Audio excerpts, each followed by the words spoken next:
পোহৰ বিলোৱা মহান গুৰু তুমি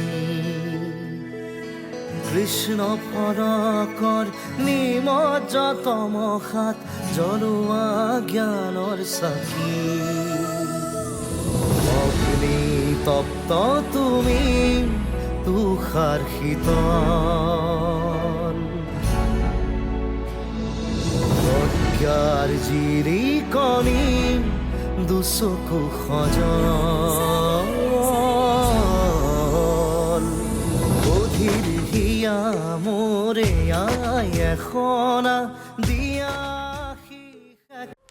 আমি আজি জুবিন গাৰ্গ ফেন ক্লাবৰ তৰফৰ পৰা বৃক্ষৰোপণ কাৰ্যসূচী গ্ৰহণ কৰিলোঁ আৰু আমি এইটো যোৱা দেওবাৰৰ পৰা ৰাভা দিৱসৰ দিনাৰ পৰা কৰিছোঁ। আমি 100টামান পুলি আমি শিৱসাগৰ জয়সাগৰ পুখুৰী পাৰত আৰু অনাগত আমি প্ৰত্যেকটো দেওবাৰে আমি ৰুই যাম, এনেকৈ ৰোপণ কৰিম বুলি আমি প্ৰতিজ্ঞাবদ্ধ হৈছোঁ সকলো ফ্ৰেণ্ডছ ক্লাবৰ সদস্যসকল। আৰু আমাক শিৱসাগৰ আৰক্ষীয়ে কেইটামান ঘোঁৰা আমাক প্ৰদান কৰিছে, আমি তাৰ কাৰণে শিৱসাগৰ আৰক্ষীক ধন্যবাদ জ্ঞাপন কৰিছোঁ।